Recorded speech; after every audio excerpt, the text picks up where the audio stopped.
Now, today's figures on the economy have boosted confidence in West Country firms.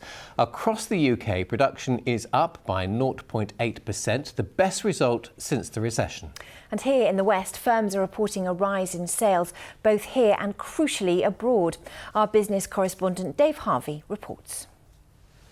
Grazing cattle to make cheese. Is this the oldest trade in the West? It certainly feels a world apart from economic statistics.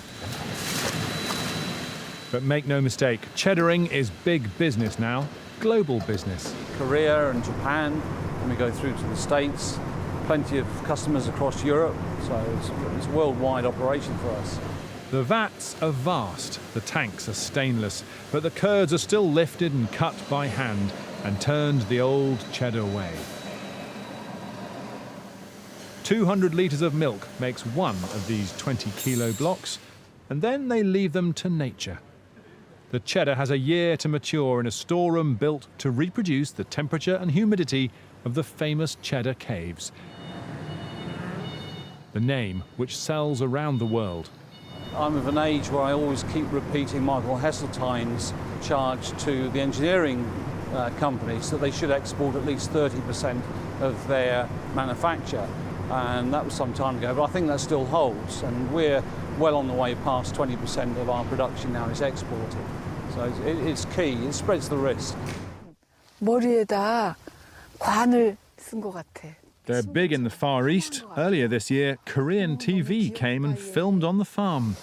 숙성 전 우유를 압착한 상태의 Apparently the fresh curds taste quite like tofu.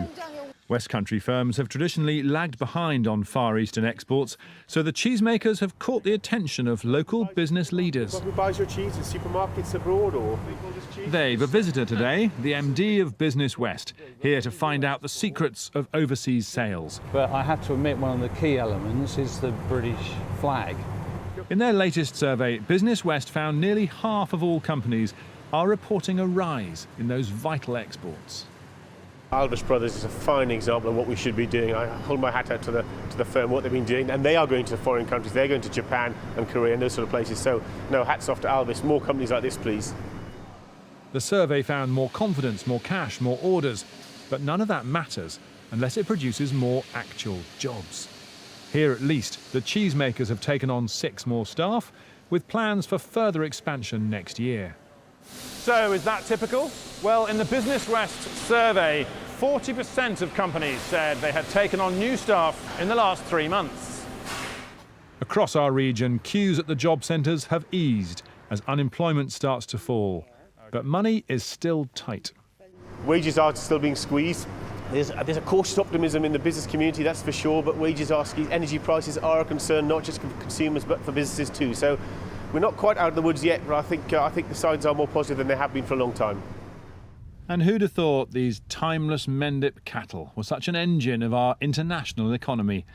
Dave Harvey, BBC Points West in North Somerset.